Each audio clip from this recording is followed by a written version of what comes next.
kita bisa memberikan pengobatannya. Nah, pengobatan itu atau lebih umumnya disebut dengan tata laksana ya. Itu ada yang disebut dengan tata laksana farmakologi, ada yang tata laksana non farmakologi ya. Farmakologi otomatis adalah pemberian obat ya. Pemberian obat itu bisa bermacam-macam, bisa obat yang diminum ya atau per oral ya. Bisa obat yang disuntikan ya, suntikan pun itu macam-macam, bisa suntikan intravena, bisa suntikan intramuskular, bisa suntikan subkutan ya. Itu dan juga nanti nasib obat itu di dalam tubuh kita seperti apa sampai kemudian menimbulkan apa efek yang positif ya, positif yang nanti harapannya adalah outcome klinis atau perbaikan atau kesembuhan dari pasien itu bisa didapatkan dengan hasil yang lebih bagus. Nah, nantinya obat yang masuk ke dalam tubuh kita itu nanti akan melalui suatu perjalanan ya. Sebelum dia sampai menimbulkan efek ya, itu nanti ada prosesnya ya. Ada proses farmakokinetik dan juga ada proses farmakodinamik. Jadi, coba kita lihat apa sih proses farmakokinetik dan proses farmakodinamik ya. Karena ini nanti sebelum kita melihat penerapan fisiologi terapan ya, applied fisiologinya itu seperti apa ya. Jadi begini ya, mungkin dosen-dosen kalian juga sudah menjelaskan ya. Pertama adalah bahwa obat itu diresepkan ya. Obat itu diresepkan oleh dokter misalnya ya, recipe ya. Nah, recipe apa? Ibuprofen ya, ibuprofen katakanlah. Ibuprofen 400 miligram tab ya, nomero berapa? 20 S atau Signa 3DD1 ya, pos 6 PC ya. Itu maknanya apa itu? Jadi suatu permintaan dari pemberi resep ya dalam hal ini adalah dokter kepada farmasi untuk minta diberikan obat yang namanya ibuprofen 400 miligram ya sejumlah 20 diberikan 3 kali sehari. Tuh. Ya. Nah, obat itu kemudian disiapkan, kemudian diberikanlah kepada pasien itu. Nah, sekarang obat itu bisa diminum, ya kan? Harusnya kan diminum ya, per oral kan itu obatnya. Itu dipengaruhi oleh beberapa hal. Pertama oleh lifestyle, oleh gaya hidupnya, misalnya ya. Jadi misalnya itu obat itu di 3DD1 ya, berarti kan harusnya per 8 jam. 8 jam itu akan dipengaruhi oleh lifestyle, misalnya lifestyle itu kan ada 4 ya. Satu, pola tidur, pola makan, exercise, kemudian mental health ya. Misalnya pola makan ya. Saya pasiennya itu makannya eh, pagi, siang sama sore misalnya. Makan sorenya itu jam berapa? Jam 6 katakanlah ya. Nah, pos 6 gimana itu pos 6? Nah, PJ kan berarti berapa dia? 2 jam setelah makan kan diminum itu. Nanti dia harus minumnya jam 8 malam. Jam 8 malam nanti 8 jam lagi jam berapa? 8 malam kan 20, 24. Harus jam 4 pagi. Apakah benar jam 4 pagi dia akan minum obat itu? Nah, ini. Ini harus diperhatikan ini. Jam 4 pagi yang belum makan dia. Berarti gimana ini? Ya, jadi kalau mungkin pasien itu berada di rumah sakit, mungkin bisa itu disetting betul per 8 jam. Tapi kalau dia di rumah, maka harusnya kalau obat-obat ini adalah bentuknya adalah obat-obatan simptomatik gitu, harus ada tambahan pos 6 nanti PRN, Prorenata. Kasih tahu, kalau nggak demam nggak usah, kalau nggak jadi nggak usah, nah, itu bisa. Atau juga dipengaruhi oleh lingkungan, environmental, mana ya, mungkin lingkungan keluarga, bisa lingkungan sosial ya. Oh, kalau obat itu ini minumnya jangan perut kosong. Eh, Jadi dipahami mungkin pos 6 itu adalah habis makan langsung minum. Nah, itu bukan pos 6 kan, itu kan durantus 6. Sehingga itu akan mempengaruhi juga tingkat kepatuhannya. Tingkat kepatuhannya itu gimana? Kalau kepatuhannya itu menurun, ya tentu saja efek yang diharapkan juga akan menurun. Oke, kemudian obat itu diminum ya, kalau itu peroral atau diberikanlah di administrasi ya. Nah, setelah obat itu diberikan ya, nanti tadi ya bisa peroral, ya bisa intramuskular, intravena, bisa sebutan atau mungkin topikal ya. Maka kemudian obat itu akan mengalami proses yang namanya proses absorpsi. Ya, setelah diabsorpsi, kemudian didistribusi, kemudian mengalami proses metabolisme, ya, dan kemudian eliminasi, sisanya akan dieliminasi. Nah, oke. Nah, absorpsi itu nanti akan sangat terpengaruh apakah misalnya sifat obat itu lipofilik atau hidrofilik. Nah, itu akan mempengaruhi. Misalnya body komposisinya, ya, absorpsi misalnya nih, absorpsi katakanlah nanti obat itu di absorpsinya itu lebih bagus ketika apa ya? Misalnya ibuprofen itu lebih bagusnya perut kosong. Tapi kalau perut kosong akan mengiritasi lambung. Nah, ini berarti apa? Mungkin harus dikasih tahu ya bahwa untuk mencegah efek samping eh, dispepsia itu nanti ya katakanlah minumnya berapa ya 30 apa 1 jam atau 2 jam setelah makan itu mungkin masih bisa ya jangan jangan benar-benar perutnya kosong ya. Dan juga aspek komposisi tubuh maupun body size ya body size misalnya diukur dengan indeks massa tubuh ya IMT ya tuh komposisi tubuh nah ini juga berpengaruh misalnya lihat pasiennya apakah misalnya pada pasien anak dengan dewasa itu berbeda ya berbeda kadar airnya berbeda proporsi dari lemak maupun ototnya berbeda juga proteinnya juga berbeda karena apa karena ada terutama kan obat-obatan itu kan banyak sekali yang penghantarannya itu binding protein ya protein binding terikat oleh protein ya jadi kalau kadar proteinnya menurun maka ya bisa terjadi apa namanya penurunan efikasi ya. Nah ini gambar ini adalah menjelaskan ini ya aspek farmakokinetik dan hormon pada elderly ya pada elderly ya. Jadi pada elderly ini ya. Jadi kalau elderly itu kan ini kadar airnya turun, massa ototnya turun, lemaknya meningkat, protein bodinya menurun ya.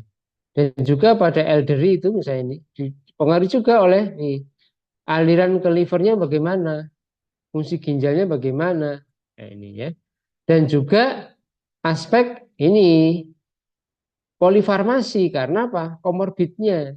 Jadi kalau dia mengalami beberapa penyakit, maka kemudian akan banyak obat yang dikonsumsi. Ya, misalnya ya kalau orang sakit jantung aja ya congestive heart failure itu paling tidak obatnya 5 kan. Nah, berarti ada polifarmasi.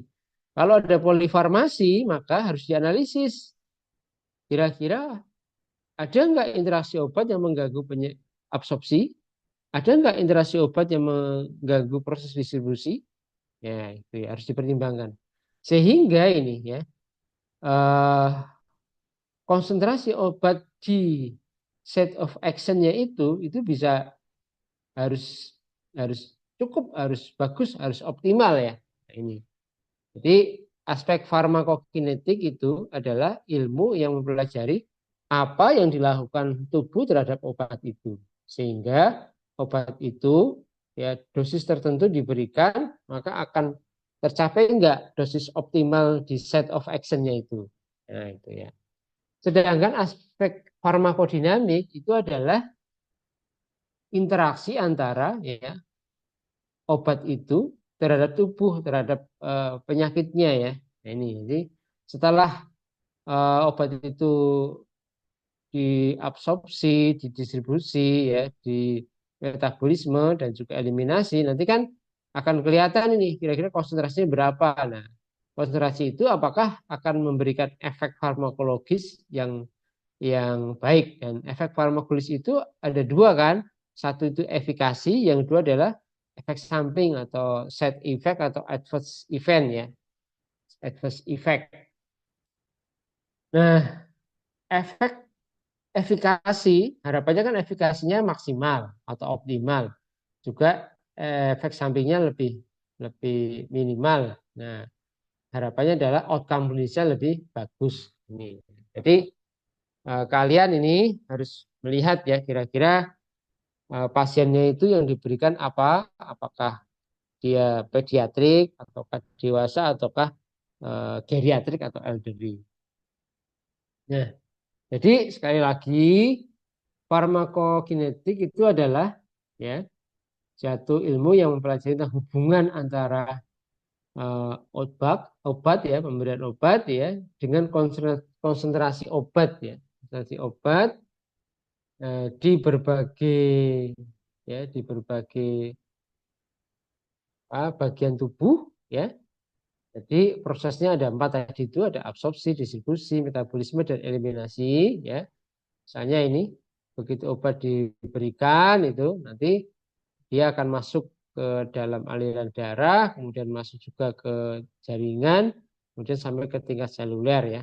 Kemudian ketika dia masuk ke tingkat seluler sesuai dengan site of action-nya, maka akan ada interaksi ya, interaksi antara obat itu dengan reseptornya atau obat itu dengan apa target yang akan obat itu akan berefek ya. Nanti akan kelihatan apakah efeknya dalam jangka yang lebih awal atau early respon ataukah late respon. Nah, ini nanti akan bisa diamati ini efikasinya atau clinical efeknya atau efek sampingnya juga bahkan mungkin toxicity-nya ya. Kalau farmakodinamik ya ini ya yang kedua ini adalah hubungan antara konsentrasi obat itu dengan efek farmakologinya. Ya ini bisa dua nanti ya. Bagaimana efek efikasinya maupun bagaimana side effect-nya. Nah, jadi tadi sudah saya singgung bahwa ada kalanya obat itu diberikan per oral, ya, minum, ya, minum itu pun bisa bisa dalam bentuk tablet, bisa dalam bentuk apa sirup, gitu ya. Ada kalanya juga diberikan secara intravena, intramuskular, intrasubkutan, ya, atau mungkin juga topikal. Nah, ini. Jadi nanti akan bisa dilihat misalnya obat itu diberikan per oral, maka ada proses penyerapan di saluran cerna, nanti penyerapannya di mana ya. Kemudian mungkin obat itu bentuknya apa? Apakah dia sudah dalam bentuk eh, drugs yang aktif ya, atau dalam bentuk prodrug. Kalau dia prodrug maka metabolisme di mana? Jadi, liver itu dia memetabolisme itu apakah memetabolisme itu dari bentuk prodrug menjadi drug ataukah memetabolisme dari bentuk drug menjadi metabolit yang inaktif. Nah, itu juga nanti lihat ya, masing-masing obat punya karakteristik sendiri. Ya, akhirnya kemudian akan masuk ke dalam aliran darah ya dan juga nanti akan terdistribusi ya di jaringan maupun di tingkat seluler ya. Nah, ini. Nah, nanti obat itu ketika masuk ke dalam aliran darah dia terdistribusi ke jaringan nanti dilihat apakah kemudian sebagian besar akan di metabolisme ya tadi ya apakah memang di metabolisme itu dalam dalam tujuan untuk mengubah dari prodrug menjadi drug aktif ya atau metabolisme aktif ataukah dari metabolisme yang aktif dia akan diinaktifkan ya, di liver itu masing-masing obat akan berbeda-beda ya sehingga nanti fungsi liver ini dalam metabolisme nanti akan kelihatan. Nah, pada suatu populasi tertentu ya pada katakanlah pediatrik dengan dewasa itu akan berbeda kematangan dari liver, kematangan organ yang nanti akan mempengaruhi proses metabolisme. Demikian pula maturasi dari ginjal ini juga berbeda. Ketika anak usia 1 tahun katakanlah, kan ginjalnya belum belum matur ya, dia masih butuh waktu untuk matur kan. Berarti apa? Ekskresinya kan akan berkurang. Itu akan mempengaruhi konsentrasi obat di dalam darah dan akhirnya akan mempengaruhi efikasi dari obat itu maupun juga ke arah apa namanya efek sampingnya. Nah, coba kita lihat ya. Eh, Nanti ada dua populasi yang mau kita lihat ya. Pertama adalah pediatrik, yang kedua adalah eh, geriatrik ya. Nah, oke, ini pediatrik dibandingkan dewasa. Ini ada perubahan fisiologisnya. Apa perubahan fisiologisnya? Pertama, pada pediatrik kita harus membagi menjadi tiga ya. Pertama adalah neonatus. Neonatus itu usia 0 sampai 28 hari. Ya, infan atau bayi, bayi itu usia 1 tahun, 1 bulan sampai 12 bulan. Sedangkan anak child itu usia ya di atas 1 tahun ya sampai sampai apa dewasa. Sekarang kriterianya itu sampai 18 tahun ya. Walaupun kalau remaja itu sudah mirip dewasa ya kalau dari aspek fisiologi. Nah, coba kita lihat pada neonatus. Nih ya, neonatus. Neonatus itu nih, pertama proporsi otak ya itu adalah proporsi paling besar ya. Jadi berat badan bayi neonatus itu paling besar adalah otak dan kulit ya. Dengan total body water 75%-nya itu 45% sendiri adalah extracellular fluid. Sedangkan intracellular fluidnya hanya sekitar 30%.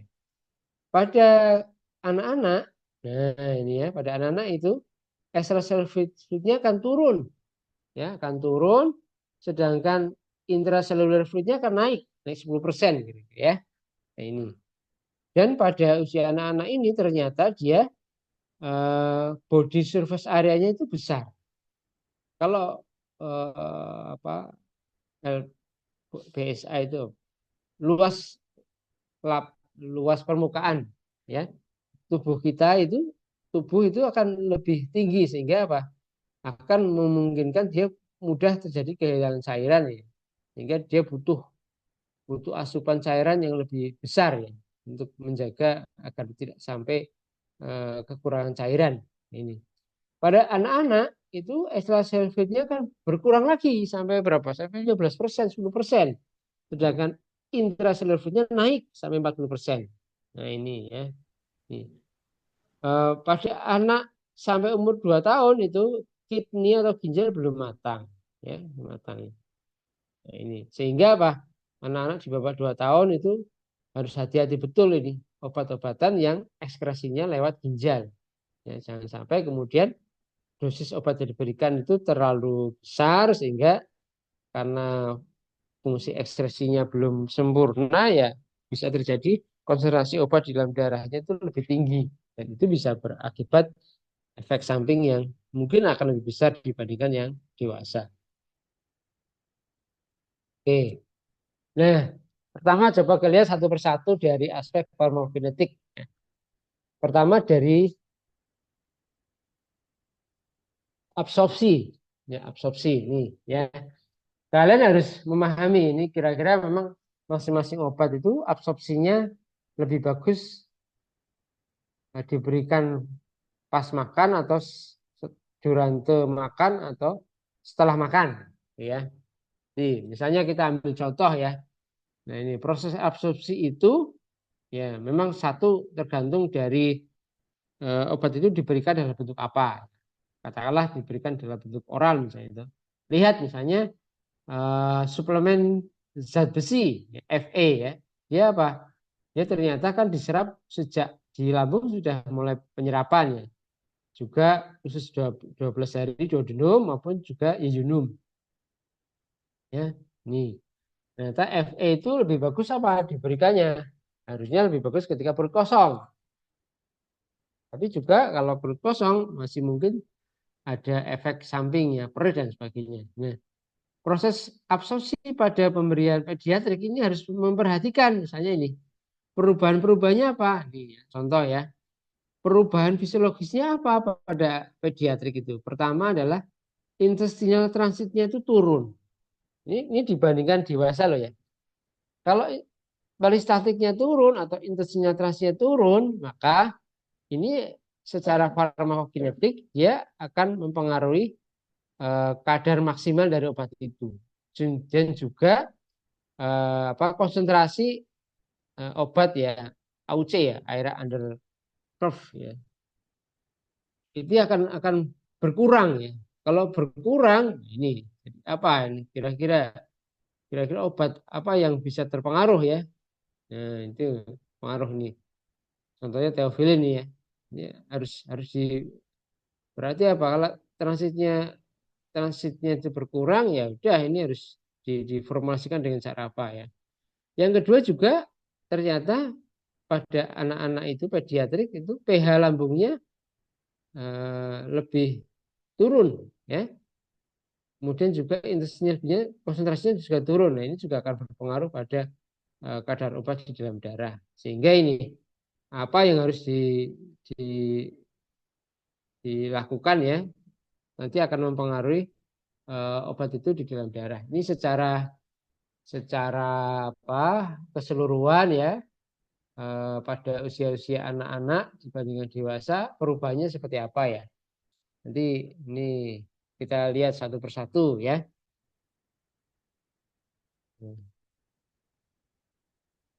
Misal ya. Terus yang kedua adalah aspek distribusi. Ya, kita tahu kan tadi ya, pada anak, pada bayi ini ya, pada bayi itu komposisi airnya adalah 75%. Pada anak 65%, makin dewasa berkurang ya. Pada perempuan itu 55%, pada laki 60%. Jadi komposisi air pada neonatus dan anak itu ternyata lebih tinggi kan ini dibandingkan dewasa, maka dia akan berimplikasi pada obat-obatan yang sifatnya hidrofilik ya. Dan juga komposisi fat yang berkurang itu tentu saja juga akan mempengaruhi distribusi dari obat-obatan yang sifatnya lipofilik. Ya, lipofilik ini. Juga nanti variasi dari kadar protein plasmanya. Ini juga akan berpengaruh terhadap ikatan obat dengan protein ya dan juga obat yang terlalu dalam plasma. Oke. Kemudian di aspek metabolisme ya, metabolisme ya. Ini saya lagi proses farmakokinetik kan ada absorpsi, distribusi, metabolisme dan eliminasi ya. Kalau di aspek metabolisme ini kita lihat ya, liver tadi itu. Pada neonatus itu livernya masih imatur ya. Tentu saja kalau masih imatur nanti dilihat apakah obat-obatan tadi itu dia otomatis akan di metabolisme lebih lebih lambat. Dilihat obatnya tadi apakah dalam bentuk prodrug atau drug yang sudah aktif. Nanti proses metabolisme itu ke arah apa harus dilihat ya. Karena nanti nggak bisa kita biawiyah ya. Jadi kalian harus lihat ini sebenarnya obatnya itu diberikan sudah dalam bentuk apa? Apakah prodrug ataukah metabolisme aktif atau drug yang sudah aktif. Nah, itu di aspek metabolisme ya. Sedangkan di aspek ekskresi tadi ya, bahwa neonatus itu sampai usia 2 tahun kan masih terus mengalami imaturasi ya. Nah, ini jadi maturasi ginjal itu berjalan dengan seiring dengan usia, seiring dengan usia. Maka ya tentu saja ini akan berimplikasi pada jumlah obat yang bisa diekskresikan oleh ginjal. Nah, ini ya. Contoh ya ini ya. Pada anak-anak ya, pada anak-anak bayi itu toh itu nanti berbeda dengan dewasa ya. Nah, ini suatu grafik yang menggambarkan seiring dengan bertambahnya usia itu maka fungsi ginjalnya kan makin sempurna maka bisa dilihat ya GFR-nya itu akan makin meningkat maka juga akan berpengaruh pada total clearance atau total ekskresi dari obat yang diberikan itu. Nah, itu ya. Itu pada aspek farmakokinetik. Sedangkan pada aspek farmakodinamik nanti kita melihat dua hal. Satu, kerja obat itu apakah dia melibatkan katakanlah melibatkan reseptor apa tidak. Dan ini kerja obat itu hampir ini ya, kebanyakan akan melibatkan reseptor ya. Kalau dia melibatkan reseptor maka dilihat sensitivitasnya reseptor itu maupun densitasnya. Nah, ini ya. Karena sensitivitas reseptor itu akan mempengaruhi efikasi. Demikian pula densitas reseptor juga akan mempengaruhi efeknya. Efek farmakologi itu bisa dilihat dari dua, efikasi atau side effect, efek samping. Nah, ini ya. Misalnya nih pada aspek adverse drug reaction ya, efek samping ya. Nah ini pada anak-anak itu terjadi peningkatan hepatotoksisitas pada pemberian asam valproat. Ya, contohnya begitu. Oke, itu pada populasi pediatrik ya. Terus sekarang pada populasi uh, usia lanjut ya atau geriatri ya. Kita tahu bahwa organ tubuh itu akan mengalami proses penuaan ya. Secara general itu proses penuaan itu sudah mulai terjadi pada usia 40 tahun ke atas. Tapi masing-masing organ itu memiliki proses apa ya fisiologi senescence sendiri-sendiri ya. Misalnya kalau paru itu dia sudah mulai penuh itu sejak usia 35. Nanti lambat laun akan berkurang. Coba kita lihat ya. Ini kami contoh perubahan fisiologis apa yang terjadi pada proses penuaan ya. Masing-masing organ ini. Misalnya adalah pada organ jantung. Proses penuaan itu terkait dengan apa? Terkait dengan kontraktilitas dari miokard.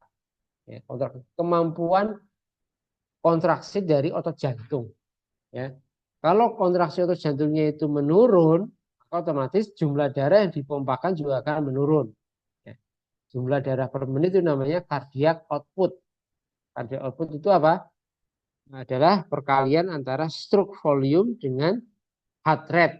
Jadi kalau kontraktilitasnya menurun, ya itu bisa karena memang daya pompanya yang berkurang, bisa juga karena jumlah pemompaannya yang berkurang. Ini. Tentu saja itu nanti akan berpengaruh pada apa namanya obat ya. Terus yang kedua adalah eh, reseptor di pembuluh darah. Nah, misalnya pada pemberian beta blocker, semakin bertambahnya usia, itu reseptornya itu makin berkurang, baik berkurang sensitivitasnya maupun berkurang kepadatannya. Jadi dibutuhkan obat mungkin dosisnya lebih tinggi untuk mendapatkan efek obat yang sama, ya. Terus yang kedua paru. Proses penuaan pada paru itu mengakibatkan apa? Mengakibatkan eh, fungsi barier apa ya pulmonari vaskular ya itu berkurang karena memang recovery dari sel-sel punca ya sel-sel progenitornya itu akan berkurang ataupun terjadi kehilangan matrik ekstraseluler sehingga kemudian ya tentu saja fungsi parunya akan berkurang. Nah ini akan mempengaruhi sekali obat itu terutama yang diberikan lewat inhalasi ya itu akan berpengaruh efek efikasinya dan juga mungkin juga efek sampingnya ya tergantung dari jenis obat itu diberikan apa efeknya seperti apa. Ginjal itu makin bertambahnya usia maka blood flow-nya juga menurun ya blood flow-nya menurun otomatis nanti GFR-nya juga akan menurun. Nah, otak juga makin bertambahnya usia dia akan berkurang sehingga tentu saja dia efek obat yang diberikan untuk otak juga akan berkurang efikasinya ya ini kulit ya, kulit juga ini terjadi penurunan densitas reseptor yang terkait dengan termoregulasi ya ini ya jadi ya akan berkurang. Nah yang penting lagi imunitas ya terjadi imunosenesen. Jadi fenomena di mana terjadi pelemahan imunitas yang innate maupun yang adaptif. Sehingga pada usia-usia geriatri akan lebih rentan mengalami infeksi. Infeksi. Ya, jadi memang secara garis besar semakin bertambahnya usia maka fungsi organ itu akan menurun, ya. Dan juga komposisi tubuhnya juga menurun, ya. Pada usia makin bertambah usianya maka ada fenomena terjadi penyusutan massa otot, ya, atau disebut dengan sarkopenia, dan juga peningkatan dari lemak, ya. Jadi kalau tidak exercise-nya bagus, ya, maka lemaknya itu akan meningkat sedangkan fatnya muscle-nya akan menurun, ya. Juga tadi ya gastrointestinalnya juga turun, kardiovaskular juga turun, sarafnya juga turun. Nah, maka kemudian coba kita amati satu persatu, ya. Pada pasien-pasien, katakanlah, ya, pada pasien-pasien yang sudah tua itu, misalnya nih, ya, terjadi penurunan produksi asam lambung dan juga motalitasnya akan menurun, ya. Oke. Jadi motalitasnya akan menurun, maka akan berpengaruh pada absorpsi, kecepatan absorpsi obat, dan juga akan mempengaruhi kalau kecepatan absorpsi obatnya menurun, maka onset obat itu juga akan lebih lebih lambat. Ya, ini delayed onset, ya, pada pemberian obat yang diberikan secara oral. Ya. Ini pada aspek absorpsi, ya.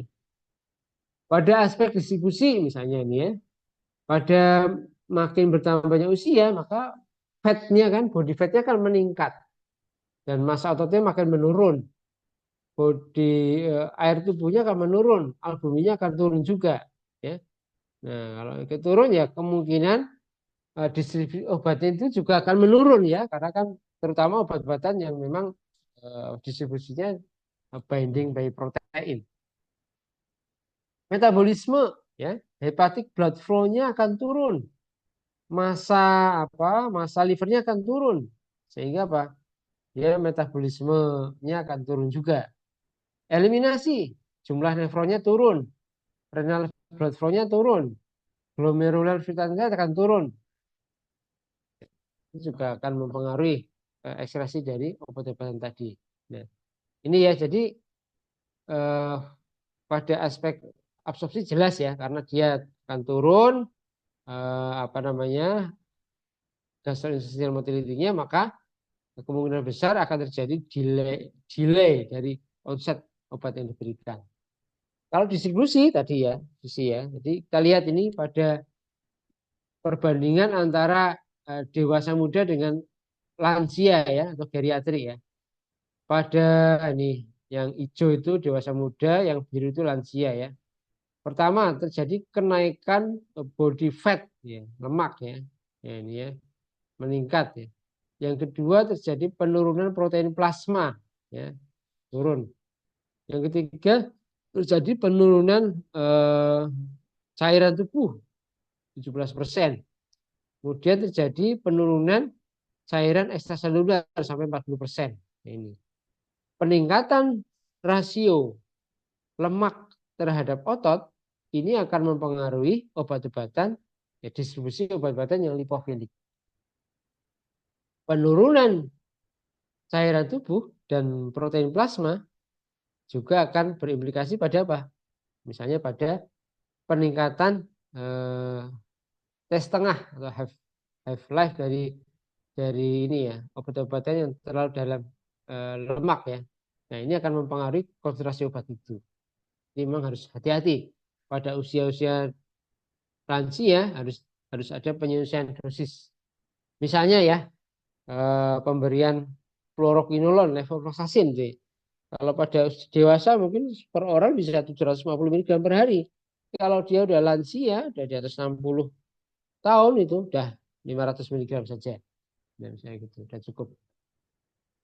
Yang selanjutnya adalah dari aspek metabolisme, ya, decline, penurunan fungsi hepar dan juga penurunan enzim-enzim. Maka akan terjadi metabolisme yang lebih lambat. Kalau metabolisme lambat ini akan apa ya, terutama pada obat yang eh, diberikan dalam bentuk aktif itu, dia akan memperlama ya drug action, dan tentu saja kalau kadar obat di dalam darah itu lebih tinggi, ya potensial toksisitasnya juga akan meningkat ya, sehingga ya perlu drug adjustment. Demikian pula pada aspek ekskresi, fungsi ginjalnya menurun, aliran darah ke ginjal menurun. Berarti apa? GFR-nya akan menurun. Kalau GFR-nya menurun, ya clearance-nya akan turun. Kalau clearance-nya turun, maka ada resiko terjadi akumulasi obat itu di dalam darah. Nah, ini ya. Nah, sehingga apa? Dari aspek farmakokinetik kita harus hati-hati. Harus ada proses perhitungan ulang ya, drug adjustment, dose adjustment ya. Agar apa? Agar konsentrasi obat itu satu sisi itu cukup untuk bisa apa ya, beraksi ya, berefek pada dosis yang kita harapkan. Di satu sisi obat perlu di dose adjustment untuk mengurangi efek sampingnya. Nanti tentu saja ini masing-masing obat berbeda ya, tidak bisa dikebiah-uyah. Ingat ya adik-adik ya. Nanti kamu harus baca betul ini obat ini efeknya apa, dia diberikan dalam bentuk apa, dia diberikan sudah dalam bentuk prodrug ya, atau obat yang belum aktif atau sudah aktif, itu harus harus dibaca lagi ya. Sehingga kalian nanti masing-masing obat bisa menganalisis ya, nggak bisa dikebiah-uyah. Oh prinsipnya seperti ini, nggak bisa, harus dianalisis masing-masing obat ya. Nah, terus pada efek farmakodinamik, nah ini ya, ternyata seiring dengan bertambahnya usia, nih sensitivitas dari reseptor juga berkurang, densitasnya juga berkurang. Ya, misalnya nih, contoh paling gampang adalah obat-obatan adrenergic ya. Di pemberian misalnya nih, pemberian beta blocker ya. Beta blocker kan obat itu tentu saja akan berinteraksi dengan reseptor beta kan. Jadi dia respon penurunan heart rate-nya akan menurun ya, akan menurun. Karena apa? Karena reseptornya berkurang, densitas reseptornya akan berkurang ya. Dia butuh dosis yang mungkin lebih besar untuk bisa menimbulkan efek yang lebih apa yang sama lah dengan ketika diberikan pada dewasa muda itu ya. Dan juga beberapa contoh yang lain ini ya bisa dibaca ya.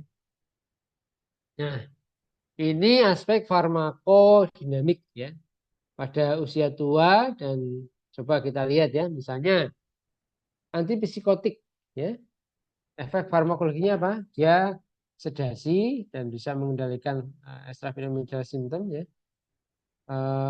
Perubahan apa nih? Efek ya, efek farmakologinya dia akan meningkat seiring dengan usia. Berarti apa? Dosisnya dikurangi. Benzodiazepin ya, ini obat itu punya efek sedasi ya. Dia apa efek penuhannya? Dia akan meningkat. Nah, maka meningkat efeknya, dia dikurangi dosisnya. Beta beta agonis misalnya. Beta agonis pada efeknya bronkodilatasi. Dengan bertambahnya usia reseptornya turun. Nah, dia akan turun kan? Berarti ya rekomendasi dosisnya dinaikkan pelan-pelan ya, dinaikkan pelan-pelan. Contoh begitu sampai akhir ini ya, coba kamu analisis sendiri ya. Pada obat-obatan apa ini ketika diberikan pada populasi geriatri itu harus harus apa ya, harus dikurangi dosisnya kah itu, harus ditambah dosisnya atau bagaimana ya. Oke ya, mungkin itu yang bisa saya sampaikan. Coba kita lihat ini kuis ya, kuis untuk melihat seberapa apa pemahamannya ya. Tapi ini kuis yang sangat sederhana ya. Coba kita ya. Benar apa salah? Ini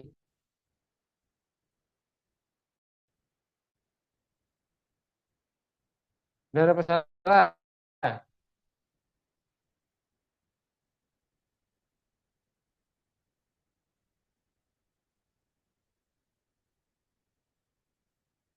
Halo.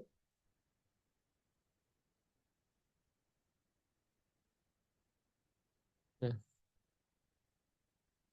ayo jawab. Benar apa salah?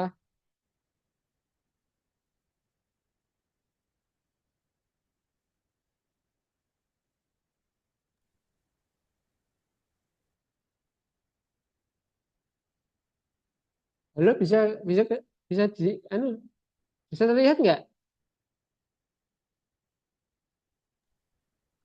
Benar, Pak. Jadi ya dijawab tuh. Ya tak share lagi ya. Benar ya? Terus,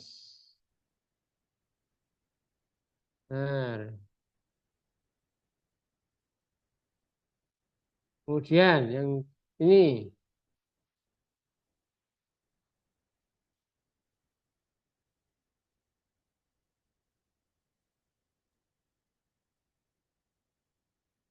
benar apa salah?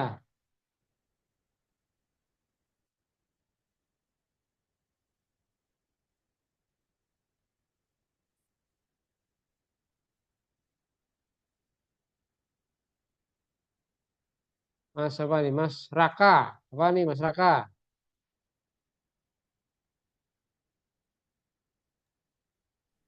Iya Pak, Benar apa salah? benar Pak. Nah, farmakodinamik kok Mas. Widya, Widya Zafira. Itu farmakokinetik, Pak. Ya, berarti salah ya. Ya. Oke. Terus ini apa nih?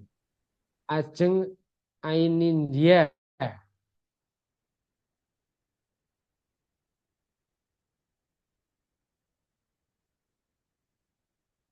Benar apa Itu salah? benar, dokter. Benar, oke. Korek. Terus nih, apa lagi nih? Siapa yang Laila Fak Kelayan. Benar apa salah?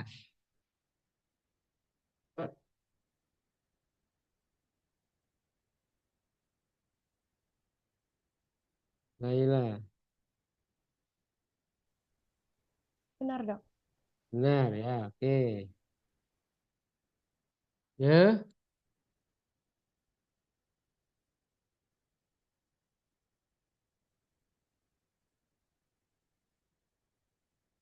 ini Benar siapa juga. ya? Kuina, Kuina Arifia Elena. Itu benar bukan, Pak? Oke. Nah, ya itu mungkin ya kuis sederhananya. Masih ada waktu, saya persilakan kalau mau ada pertanyaan atau hal yang mau kita diskusikan, ya persilahkan.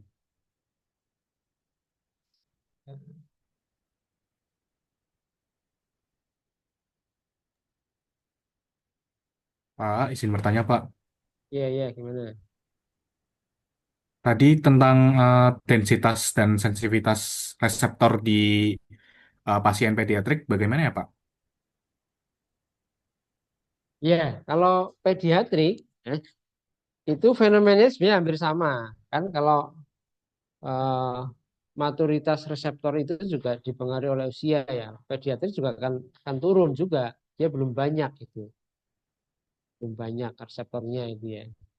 Sehingga ya otomatis misalnya paling gampang pemberian beta agonis ya. Nah, nebulisasi lah katakanlah ya. Nebulisasi karena reseptor pediatriknya reseptor betanya itu relatif sedikit ya, sedikit itu. Maka untuk bisa menimbulkan efek bronkodilatasi itu kan dibutuhkan dosis yang lebih besar ya. Nah, itu ya.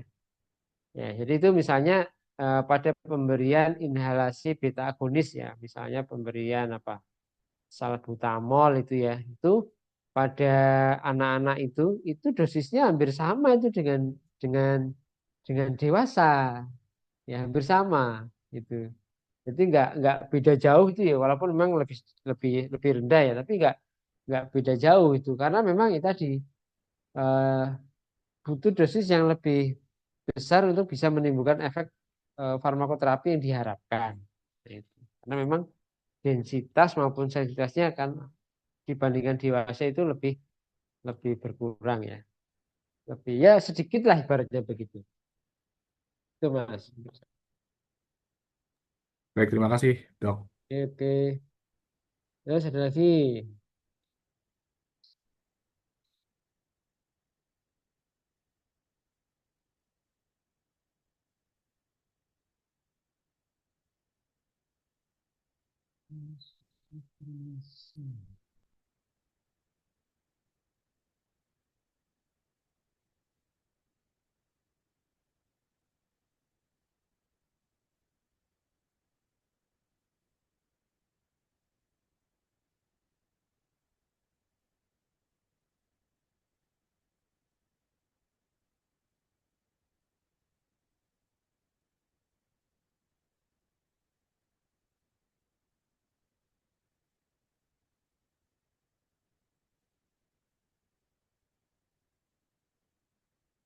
Nah, ini saya mau share satu lagi. Bentar.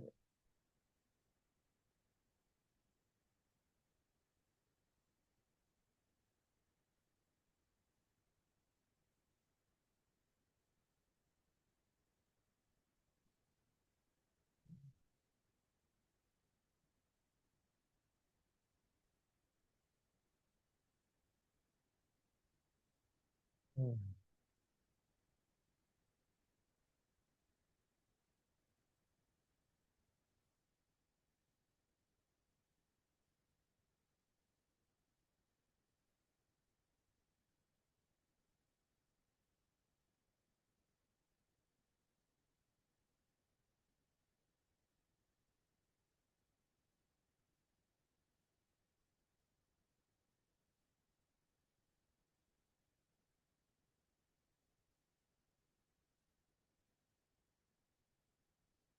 Nah, ini saya.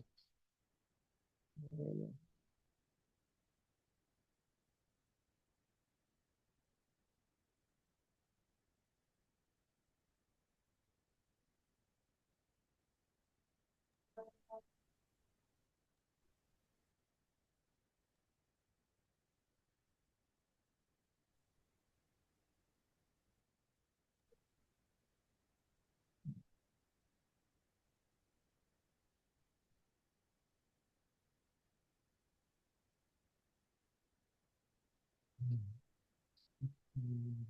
Ya. Ada lagi yang lain?